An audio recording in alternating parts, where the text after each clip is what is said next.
Hello friends, editorial analysis में आपका स्वागत है।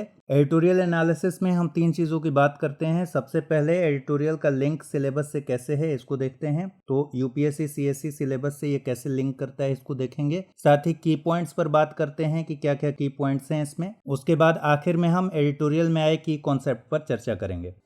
प्रिय व्यूअर, यह वीडियो अंग्रेजी में भी उपलब्ध है। देखना चाहें तो आप हमारे इंग्लिश चैनल दृष्टि IAS इंग्लिश पर जाएं।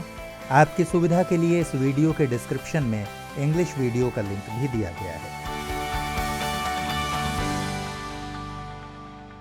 आज का एडिटोरियल हमने लिया है हिंदुस्तान टाइम्स से। यूरोप का NBA की अलाइव फॉर इंडिया, ये है यूरोपियन यूनियन के भारत के लिए महत्व के बारे में एडिटोरियल बात करता है। और जो GS पेपर 2 है IR से रिलेटेड है। ये GS पेपर 2 के IR वाले सेक्शन से इसका रिलेशन है। तो चलिए शुरुआत करते हैं। सबसे पहले संदर्भ देख लेते हैं। 15 जुलाई 2020 को भारत और यूरोपियन यूनियन का पहला वर्चुअल सम्मेलन आयोजित हुआ था। और वैसे यह भारत और यूरोपियन यूनियन के बीच 15वां सम्मेलन था, लेकिन वर्चुअली पहला था। तो ऐसे 15वां सम्मेलन है, लेकिन वर्चुअली ये पहला सम्मेलन है। सम्मेलन मार्च में आयोजित होना था, लेकिन कोरोना की वजह से लॉकडाउन हुआ तो फिर इसे टालना पड़ा। अभी भी स्थितियां ठीक नहीं हैं, तो इसे वर्चुअली आयोजित किया गया है। भारत की तरफ से सम्मेलन में प्रधानमंत्री नरेंद्र मोदी और यूरोपियन यूनियन की तरफ से चार्ल्स मिशेल, ये यूरोपीय काउंसिल के अध्यक्ष हैं चार्ल्स मिशेल। तो चार्ल्स मिशेल थे और इधर नरेंद्र मोदी शामिल हुए थे।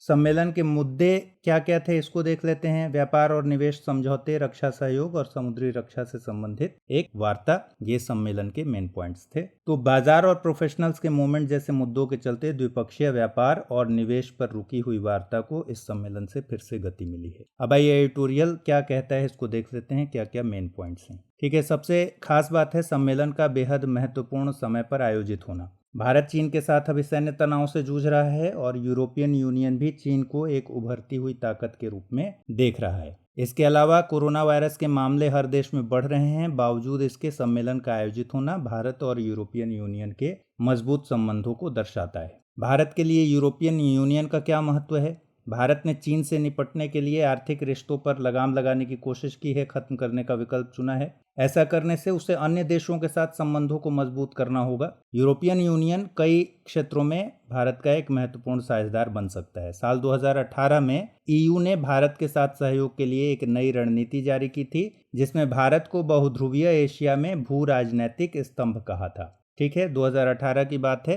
EU ने क्या कहा था? भारत को बहुध्रुवीय एशिया में भू राजनैतिक स्तंभ कहा था। साथ ही इस क्षेत्र के शक्ति संतुलन के लिए भारत को एक जरूरी कड़ी बताया था। तो इससे ये भी क्लियर हो रहा है कि EU के लिए भी भारत जरूरी है और भारत के लिए भी EU जरूरी है। अब देखते हैं कि क्या क्या ऑब्स्टेकल हैं भारत और EU के संबंधों में। पारंपरिक तौर पर आप देखेंगे तो EU कोई हार्ड पावर नहीं है। भारत जिस तरह के दबाव का सामना कर रहा है उसमें ये बहुत उपयोगी साबित हो, जरूरी नहीं है ऐसा। कुछ विशेषज्ञों का ये भी मानना है कि यूरोपीय देश अच्छे भागीदार साबित होंगे, लेकिन ये बहुत जरूरी नहीं है, क्योंकि भारत इस समय थोड़ा दबाव का सामना कर रहा है। कहने का मतलब कि EU तो यूरोपीय देशों का संगठन है, लेकिन अगर यूरोपीय देशों मसलन फ्रांस, इंग्लैंड, जर्मनी आदि से सीधे द्विपक्षीय संबंध बनाए जाएं तो ज़्यादा बेहतर होगा। यहाँ कुछ विशेषज्ञों का ये कहना है कि यूरोपीय देश अच्छे भागीदार साबित होंगे। आगे आर्टिकल में बताया गया है कि EU भारत के लिए कैसे मददगार हो सकता है। चीन की कंपनी हुआई द्वारा 5G तकनीक मुहैया कराई गई, लेकिन भारत इस पर सुरक्षा कारणों से फिर से विचार कर रहा है। ऐसे में यूरोपीय कंपनियां जैसे कि एरिक्सन हो गया, नोकिया है, इन पर विचार किया जा सकता है। यहाँ ये जान लीजिए कि एरिक्सन एक स्वीडिश कंपनी है और नोकिया फिनलैंड की कंपनी है।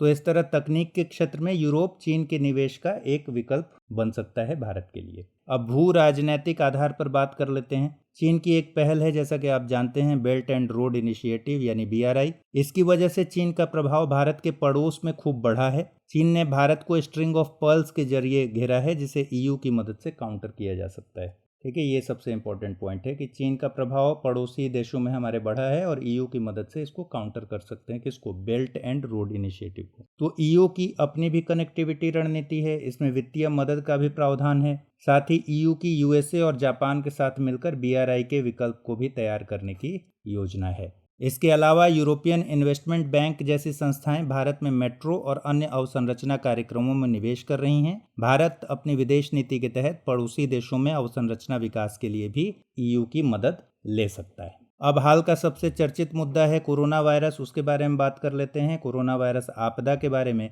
बहुत से देश चाहते हैं कि कोरोना वायरस के ओरिजिन और उस पर प्रतिक्रिया को लेकर चीन को जवाबदेह माना जाए। ठीक है, इसमें अमेरिका भी शामिल है और बहुत सारे और कंट्रीज भी शामिल हैं। इस बात पर भी जोर दिया जा रहा है कि विभिन्न अंतर्राष्ट्रीय संस्थाएं जैसे WHO आदि पर चीन का प्रभाव है। इस प्रभाव को काउंटर करने के लिए ईयू मददगार साबित हो सकता है। हाल ही में भारत WHO में एग्जीक्यूटिव बोर्ड का चेयरमैन बना है। ऐसे में चीन के प्रभाव पर नजर रखने के लिए भारत ईयू का महत्वपूर्ण साथी साबित हो सकता है। अब देखते हैं कि रक्षा मामलों पर यह सहयोग कितना लाभकारी साबित होगा। भारत इंडो पैसिफिक में ईयू का सहयोग कर सकता है। इससे हिंद महासागर में चीन की उपस्थिति पर नजर रखी जा सकती है। और ये बात भी किसी से नहीं छिपी कि चीन हिंद महासागर में अपनी पैठ बढ़ा रहा है। अब अंतर्राष्ट्रीय संबंधों में सबसे महत्वपूर्ण होते हैं व्यापार संबंध। तो देखते हैं कि एडिटोरियल के हिसाब से भारत और ईयू के संबंध कितने प्रभावी साबित होंगे। देश में हम आत्मनिर्भर भारत को बढ़ावा दे रहे हैं और हम यूरोपीय निवेश को भारत में अवसर दे सकते हैं, जिससे घरेलू उत्पादन को ग्लोबल सप्लाई चेन के साथ एकीकृत किया जा सकता है। यूरोप भी अपनी सप्लाई चेन में विविधता लाते हुए चीन से थोड़ा हटना चाहता है।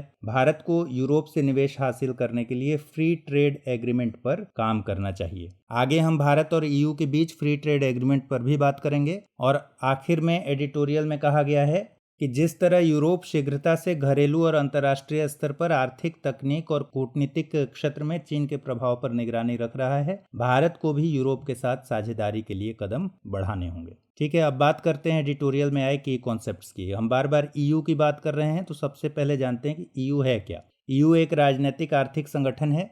इसमें 27 कंट्रीज शामिल हैं। ठीक है, शुरुआत में ये एक आर्थिक संगठन था जिसे ट्रीटी ऑफ रोम के जरिए गठित किया गया था। वर्तमान ईयू 1 नवंबर 1993 को ट्रीटी ऑफ मैस्ट्रिच के तहत गठित हुआ था। तो यहाँ दो इम्पोर्टेंट बातें हैं कि शुरुआत में ये आर्थिक संगठन था और इसे कैसे गठित किया गया था, ट्रीटी ऑफ रोम के जरिए। लेकिन अभी जो ईयू का स्वरूप है, इसे ट्रीटी ऑफ मैस्ट्रिच के तहत गठित किया गया था 1 नवंबर 1993 को। इस संगठन में नागरिकों के बीच एक साझेदारी है, जैसे सिंगल करेंसी है, सिंगल बाजार है, साझी संस्कृति और इतिहास सब कॉमन है इन देशों के नागरिकों में। ठीक है, 31 जनवरी 2020 को यूके ईयू से बाहर हो गया था। ये एक बहुत इंपॉर्टेंट पॉइंट है।